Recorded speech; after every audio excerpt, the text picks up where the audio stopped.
말씀 시편 119편을 함께 보겠습니다. 구약성경 893면입니다.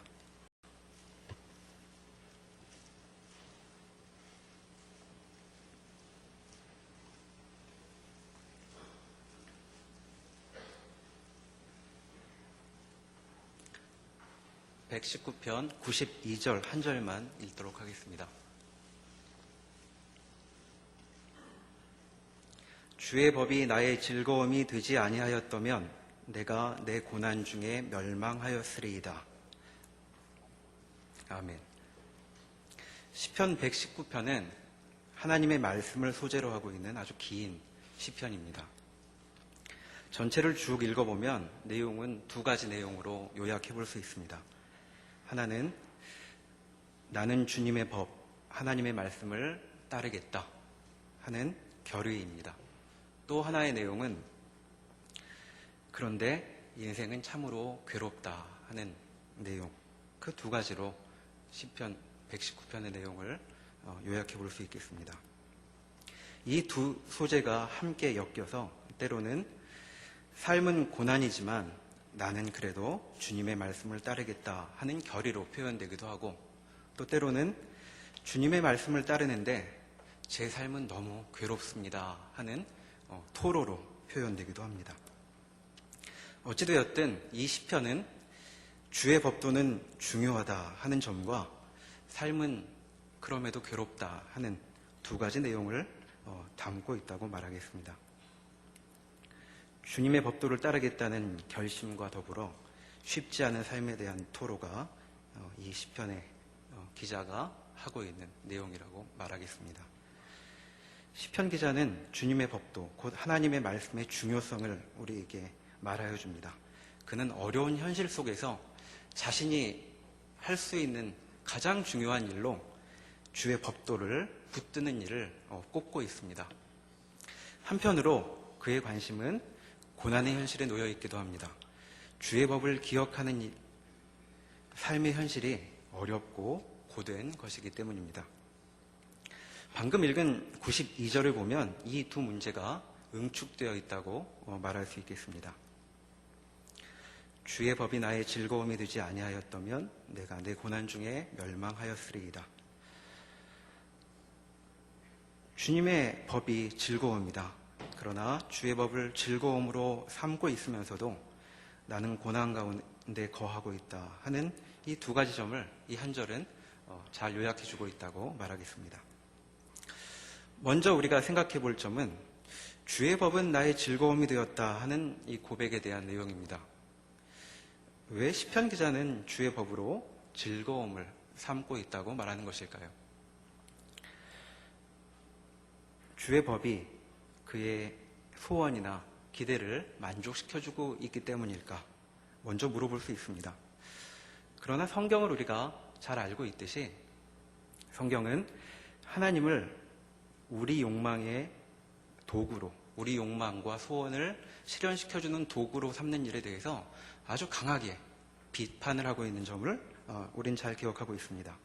성경은 인간을 죄인이라고 칭하므로 인간의 마음이나 안목에 아주 중대한 결함이 있다고 가르쳐주고 있습니다. 따라서 우리의 가치관이나 인생관을 그저 긍정하면서 하나님의 말씀이 우리 마음의 소원을 이루어 줄 것이라고 기대하고 생각한다면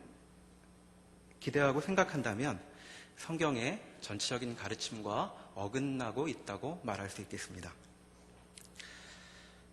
그러면 주의 법이 우리의 또 시편 기자의 즐거움이 된다는 고백은 대체 어떤 내용을 담고 있는 것일까요? 이 문제에 대한 답을 짐작해 보기 위해서 주님의 법을 설명하고 있는 신명기의 설명을 찾아보도록 하겠습니다. 신명기 32장으로 가보시겠습니다. 315면입니다. 구약성경 315면 신명기 32장.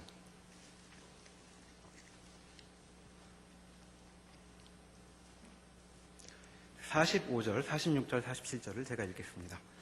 모세가 이 모든 말씀을 온 이스라엘에게 말하기를 마치고 그들에게 이르되 내가 오늘 너희에게 증언한 모든 말을 너희의 마음에 두고 너희의 자녀에게 명령하여 이 율법의 모든 말씀을 지켜 행하게 하라.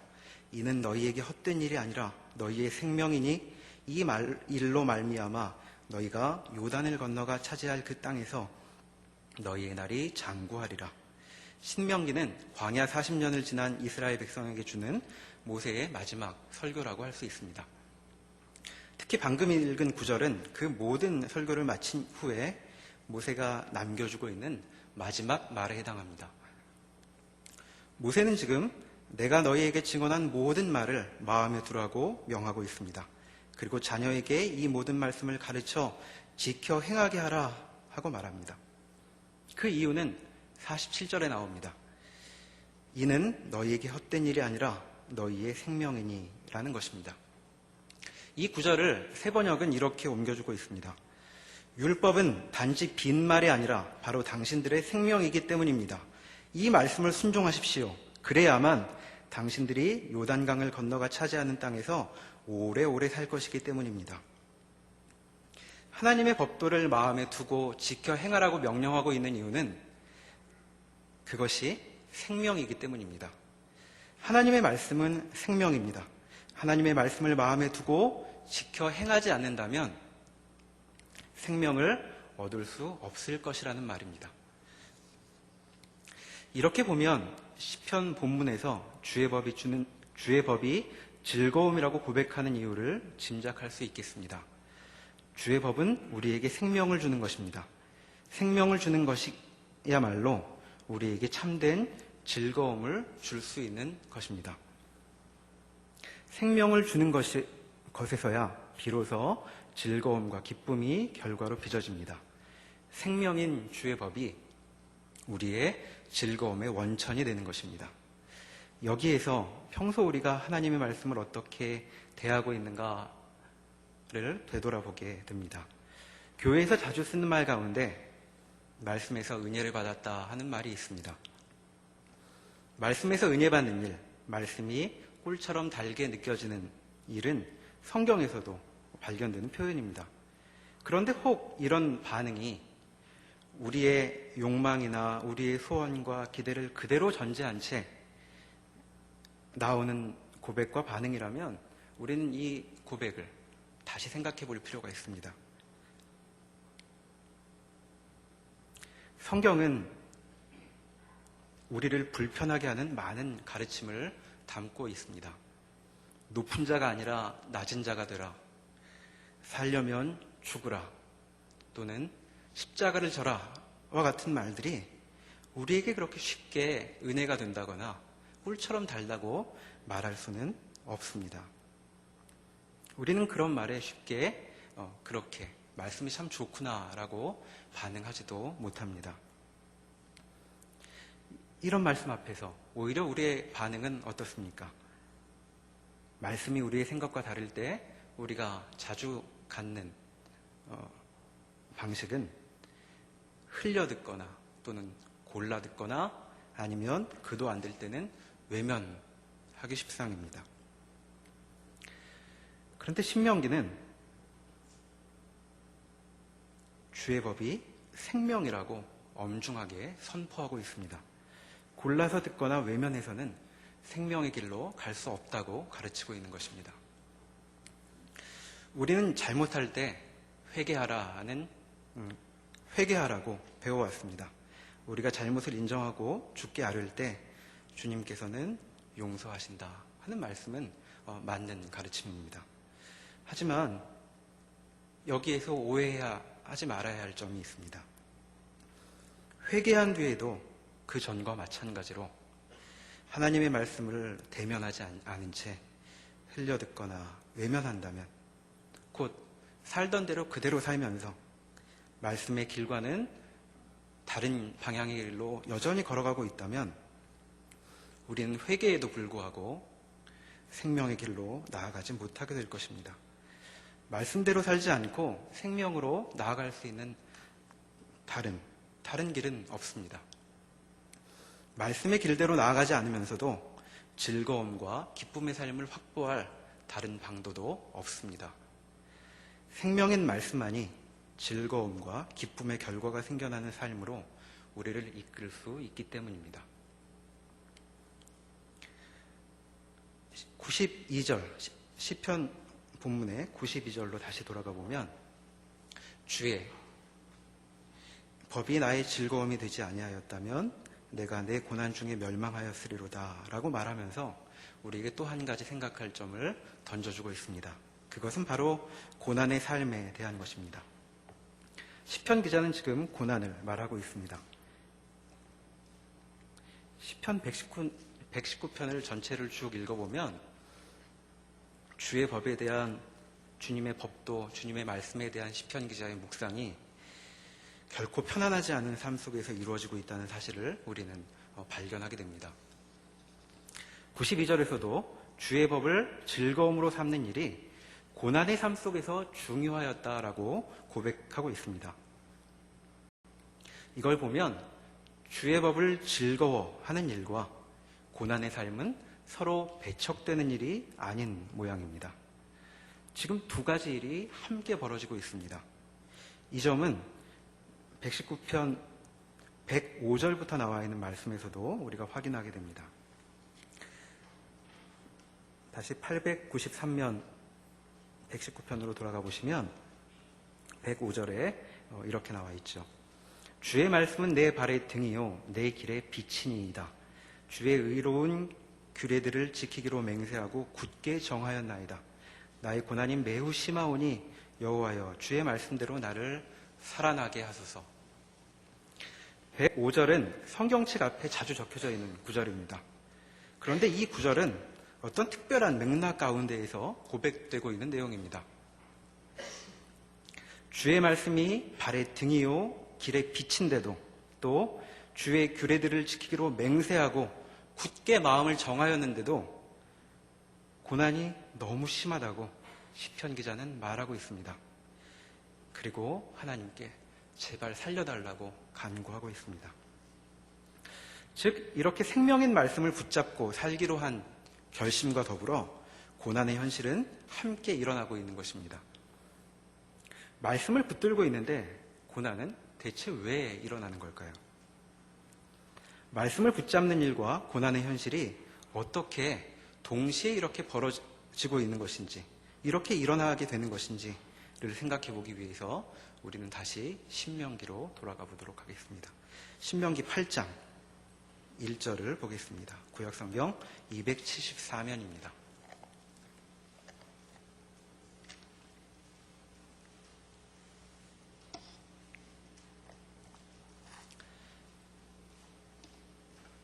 (8장 1절을) 읽습니다. 내가 오늘 명하는 모든 명령을 너희는 지켜 행하라. 그리하면 너희가 살고 번성하고 여호와께서 너희의 조상들에게 맹세하신 땅으로 들어가서 그것을 차지하리라. 주님의 모든 명령을 지켜 행하라는 당부가 여기 들어있습니다. 그래야 살 것이고 약속의 땅을 차지하여 살아갈 수 있을 것이라고 말합니다. 그리고 7절로 가면 그렇게 살 때에 주어지는 약속의 땅에 대한 묘사가 나옵니다. 7절을 보십니다. 내 하나님 여호와께서 너를 아름다운 땅에 이르게 하시나니 그곳은 골짜기든지 산지든지 시내와 분천과 샘이 흐르고 밀과 보리의 소산지요 포도와 무화과와 석류와 감람나무와 꿀의 소산지라. 내가 먹을 것에 모자람이 없고 내게 아무 부족함이 없는 땅이며 그 땅의 돌은 철이요 산에서는 동을 캘 것이라. 내가 먹어서 배부르고 내 하나님 여호와께서 옥토를 내게 주셨으므로 말미암아 그를 찬송하리로다. 주의 법을 지켜 행할 때에 주어지는 땅은 아름다운 땅입니다. 그곳에서는 산 아래에든지 산 위에서든지 물이 풍부할 것입니다. 그곳은 먹을 것이 풍족할 것이어서 어떤 부족함도 경험되지 않을 것입니다. 그뿐 아니라 동뿐만 아니라 철이 나오는 땅이라고 얘기하고 있습니다. 이것은 당시 최고의 무기인 철기, 무기를 가지고 있는 적들조차도 겁내지 않을 여유를 갖게 될 것이다 라는 말이 되는 것입니다. 주의 법을 따라 사는 삶, 생명인 주의 법을 따라 사는 삶은 이토록 복된 삶을 가져다 줄 것이다 하고 얘기하고 있습니다. 주의 법을 행하라. 이렇게 복되게 살 것이다 하는 내용입니다. 그런데 이런 구도의 말씀이 11장에 가보면 같은 구조로 반복이 됩니다. 신명기 11장 8절을 보시면 그러므로 너희는 내가 오늘 너희에게 명하는 모든 명령을 지키라.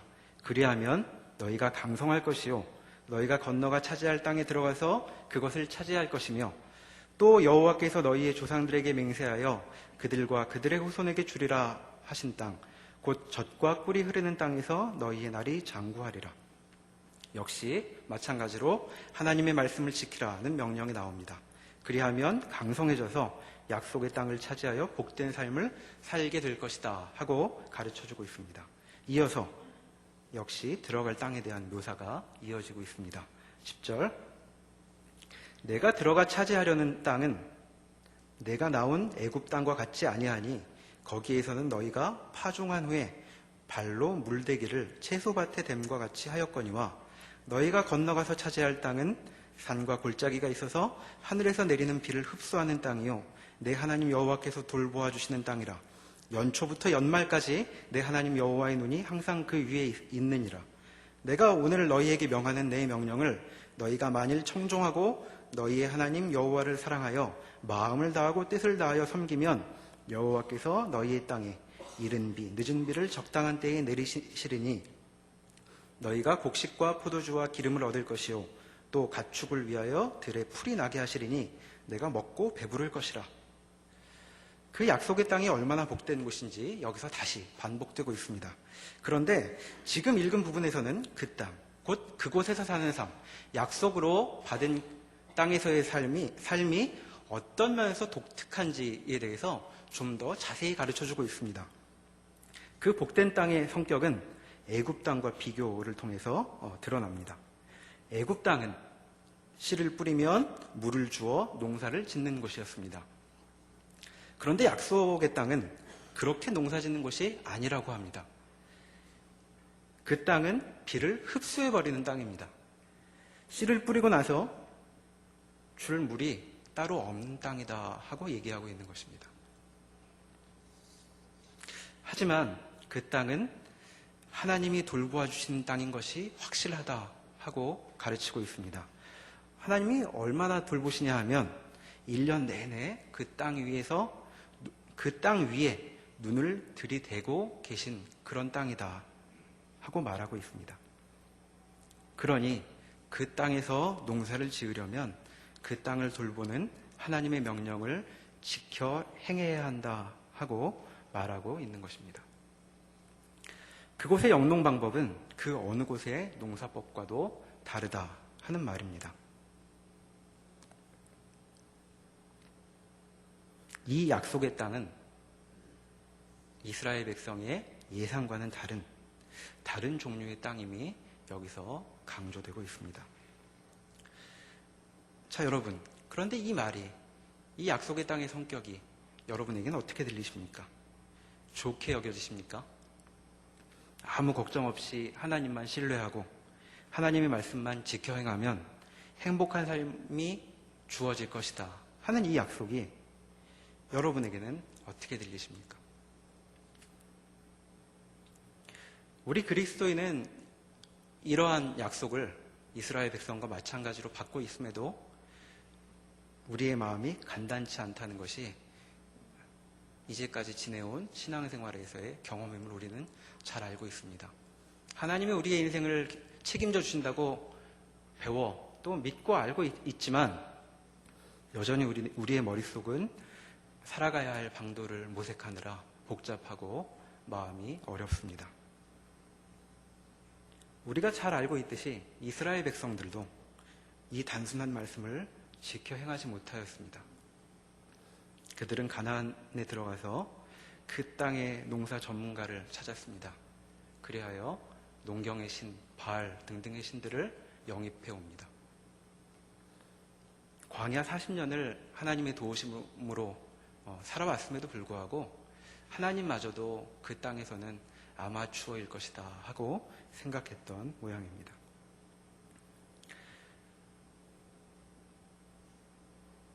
이스라엘 백성들이 이런 식으로 행동할 것을 마치 미리 예견하고 있는 것처럼, 아니, 아마도 확실히 예견했던 것처럼 모세는 묘한 경계의 말씀을 16절에 덧붙여 놓고 있습니다. 너희는 스스로 삼가라. 두렵건대 마음에 미혹하여 돌이켜 다른 신들을 섬기며 그것에게 절함으로 여호와께서 너희에게 진노하사 하늘을 닫아 비를 내리지 아니하여 땅이 소산을 내지 않게 하심으로 너희가 여호와께서 주신 아름다운 땅에서 속히 멸망할까 하노라. 사람들은 이상하게도 참으로 단순해 보이는 하나님의 말씀을 지켜 행하는 신뢰의 삶을 살지 않으려고 할 것이다 하고 모세는 지금 말하고 있는 것입니다. 하나님께서 부르신 그 복된 약속의 삶에 문제가 생겨나기 시작합니다. 그 이유는 무엇입니까?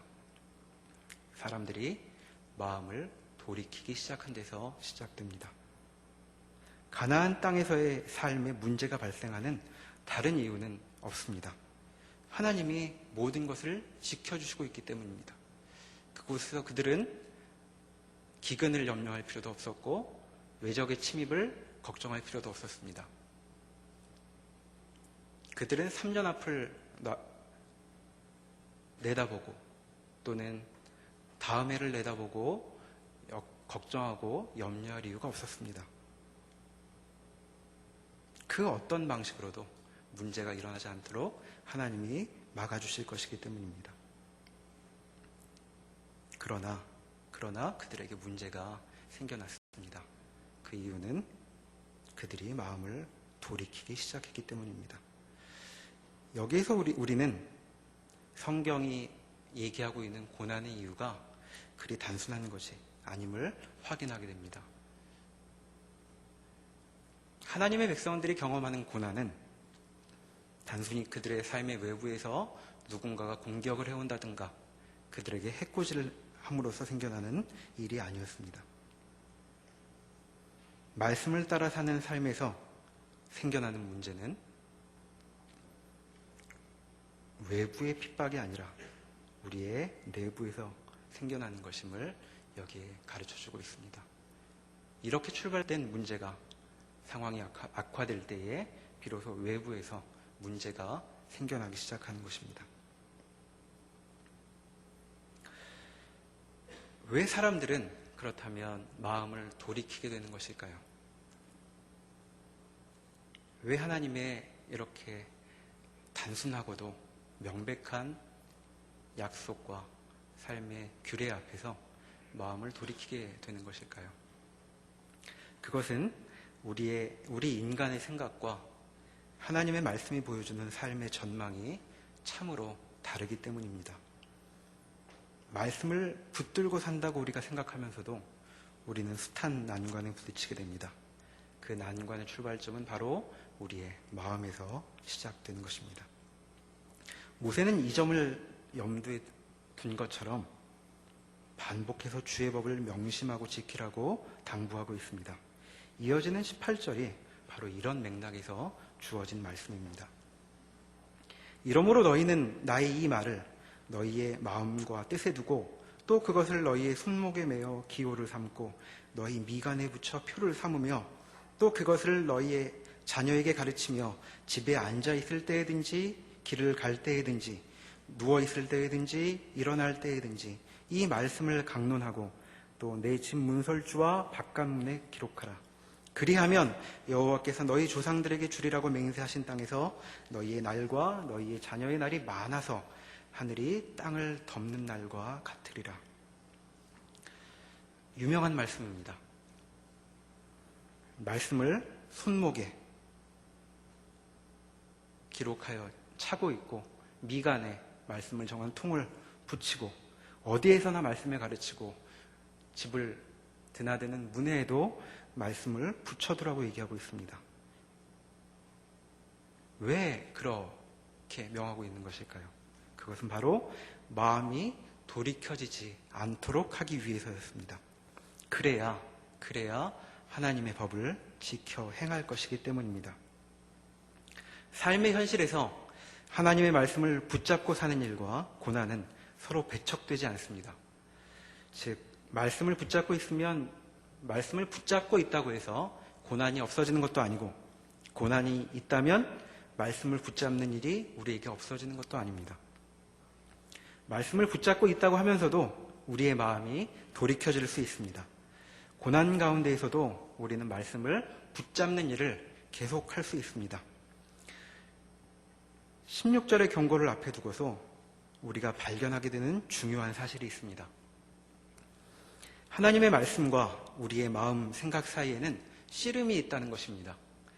그것은 하나님께서 제시하신 바람직한 삶의 방식과 우리가 생각하는 바람직한 삶의 방식 사이의 싸움입니다. 가나안 땅에 살면서도 애굽 땅의 방식으로 살려는 우리의 마음이 하나님의 말씀에 직면할 때에 벌어지는 싸움이 있다는 것입니다. 이 싸움에서 우리의 마음과 우리의 인생관, 곧 애굽의 방식이 이길 때의 결과는 무엇입니까?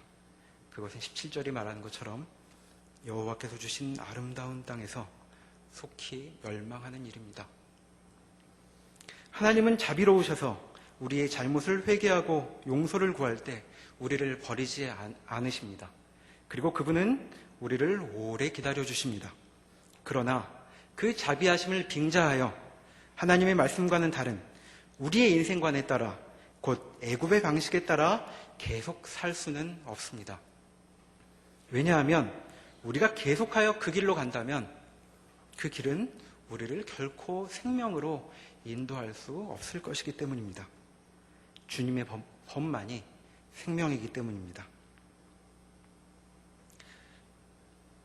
시편 119편 92절은 바로 그 점을 우리에게 알려줍니다.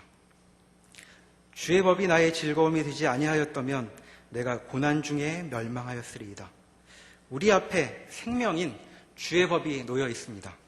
그 법을 따라야만 살 수 있는 것입니다. 그 법을 외면하면서도 살 수 있는 길은 없습니다. 그런데 고난이 우리에게 있습니다. 이 고난은 우리의 생각이 주의 법을 이길 때에 벌어지는 결과입니다. 우리 생각이 자꾸 돌이켜질 때마다 우리는 고난으로 고통당하게 되는 것입니다. 우리의 삶의 현실에서 하나님의 법과 우리의 생각이 부딪힐 때에 우리는 하나님께 무릎 꿇어야 할 것입니다. 하나님의 말씀 앞에 내 생각과 가치관을 무릎 꿇리고 그 말씀의 명령에 따라 사는 일이 있을 때에라야, 바로 이러한 일이 있을 때에라야 우리는 주의 법에서 즐거움과 기쁨을 발견하게 될 것입니다. 성경을 펼칠 때 우리 자신의 생각으로 세상을 바라보던 우리의 자아가 충격을 받아야 합니다. 성경을 펼칠 때면 우리의 감정에 숨어있던 애굽의 길이 드러나야 합니다. 그리하여 하나님의 말씀과 내 마음 사이에 격한 씨름이 벌어지고 드디어 주님의 법도가 내 삶을 지배하게 될 때에, 그때야 우리는 정말로 주의 법이 아니었더라면 우리는 고통 중에 멸망하였을 것이라고 고백할 수 있게 될 것입니다. 그때야 주님의 법은 우리 마음의 즐거움이 될 것이고, 그 어떤 고난 속에서도 우리는 멸망이 아닌 생명의 길로 인도되어 갈 것입니다. 기도하시겠습니다. 하나님, 생명의 길인 말씀을 주셔서 감사드립니다. 우리의 마음이 주의 말씀 앞에 무릎 꿇게 하옵소서. 우리가 주의 말씀이 생명임을 깨닫고 그 말씀을 즐거움으로 삼는 복된 인생이 되게 하여 주시옵소서. 우리 스스로 빚어내는 고난과 또 우리가 빚어서 서로를 고통스럽게 하는 고난 속에서 주님의 말씀이 보이시는 생명의 길로 우리를 끝까지 인도하여 주시옵소서. 예수님의 이름으로 기도합니다.